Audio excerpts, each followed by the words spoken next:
What's up everyone and welcome back to another PoE economics video. So today, as you can see, we're playing PoE 1 and we'll be doing a very interesting craft.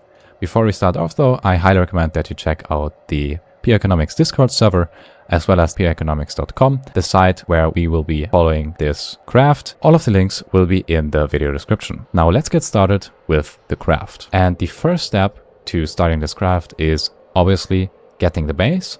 Now you want item level 86 Lich circuit base with 20 plus quality. Now as you can see, I have already bought these bases right here of varying quality.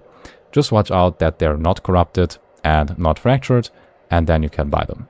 So the next step is going to be, after we acquired the base, to hit tier 1 energy shield, and there's 3 different methods on how to do it. Now the first method would be to spam alteration orbs on the item, and this is technically the best option because it's cheapest, but it's also the longest. Now the second option is to spam the Essence of Woe, which is most expensive and also has a 50% chance to fuck your item. So this is a possibility, but not recommended. And the last method, and also the method that we'll be using to continue with the craft, is to reforge the defense on the harvest bench, which is kind of the best compromise between time consumption and result. Now, as you can see, there's already a few different options on what can happen. We can either get 3 modifiers, 4 modifiers, 5 modifiers, or 6 modifiers.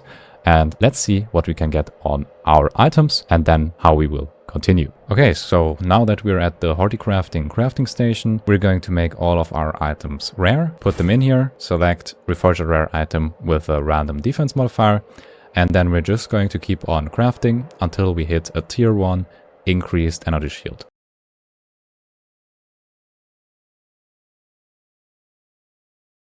Okay, so these are our results. You can see the first one has 4 modifiers, this one has 6, this one has 5. So there's different ways on how to proceed with these. This first one, this is already done because it has 4 modifiers and we can fracture it with a 25% chance to get increased energy shield fractured. But the other 3 will have to remove some modifiers, and we'll do that by using the lesser Eldritch Ichor on them to give them the proper dominance, and then we'll use the Eldritch Orb of Annulment to only remove suffix modifiers until we have 4 modifiers on all of the items.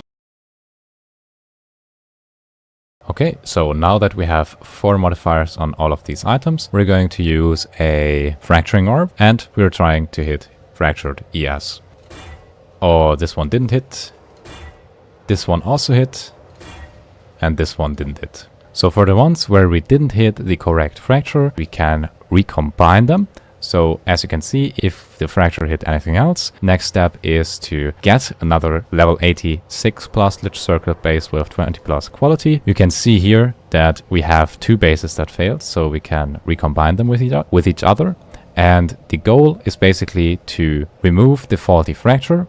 And there's a bunch of different possibilities. I won't go through each one, but hopefully we will just hit this here, just so you know that just because we didn't hit the proper fracture, we don't have to throw the item away.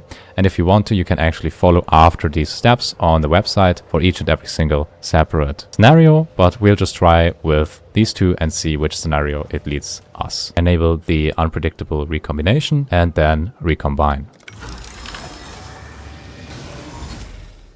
Okay, so we actually didn't remove the increased energy shield, but we also didn't remove the fracture on there either. So that means we didn't remove the 40 fracture, but kept ES. Now the next step here would basically to buy another base and try the same recombination step again. But we won't be doing that since we already have 2 results, and 2 are more than enough to show you the rest of the craft. What we're going to do next, after having the fractured ES, we're going to use fossils with a chaotic resonator. So we're going to use the glyphic, the corroded, the faceted, and the fundamental fossil. We're going to put them all on a chaotic resonator and then put that chaotic resonator on our items to get +2 to aura gems, +1 to intelligence gems, and flat intelligence, which should be at least tier 3. So to do this, let's get the items.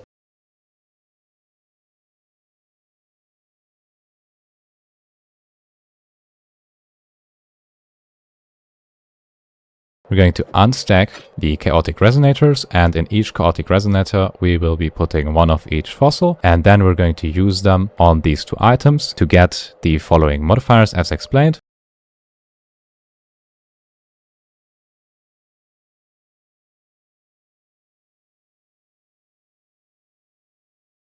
We hit the first one. We didn't get very lucky on the second one. Of course, I could still finish this, but I just don't want to go back and forth too much, and I want to show you guys the rest of the craft. Let's continue on. Now that we actually have the modifiers that we want, we will be next taking a look at if we have an empty prefix modifier on our item. We do. So there's a possibility that it had also added another prefix modifier. Then we would have to remove it again with a lesser Eldritch and Eldritch annul. Realizing that we have an empty prefix modifier, we can actually continue on and use the wild beast matron in the bestiary to give us suffixes cannot be changed. So we have to get a beast matron, go to the blood altar. So we select our now added meta craft.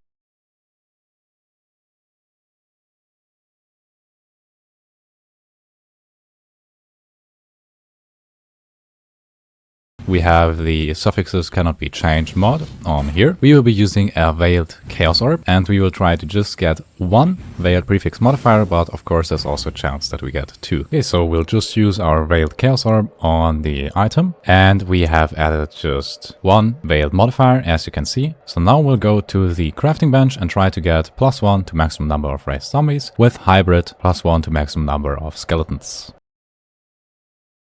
So now that we've got maximum number of raised skeletons, the next step is to unveil the item, and we want to get +2 to AoE gems. So sadly we didn't hit, which means here we're going back to actually remove the zombie hybrid mod that we added before on the crafting bench, and after that we will go back to the wild beast matron and then add suffixes cannot be changed again.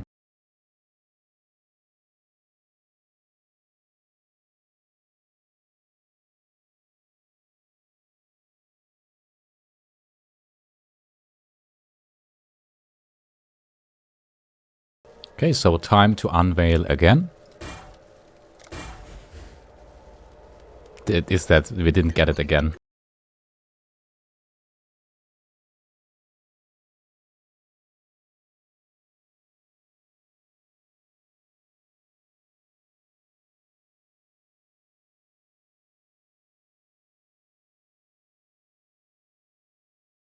And we finally got it. 2 level of socketed AoE gems as well as 10% increased area of effect. Now that we've finally got +2 to AoE gems, we'll be trying to get max ES on the crafting bench as high as of a roll as possible, but we can only get from 35 to 45.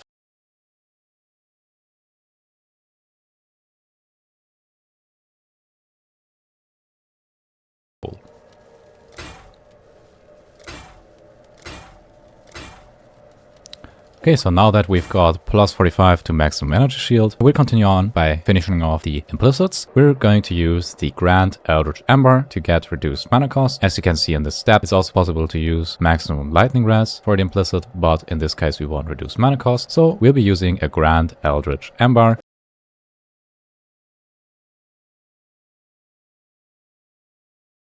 Okay, so now that we've got reduced mana cost of attacks, we'll finish off the item by getting mana reservation with the Grand Eldritch Ichor.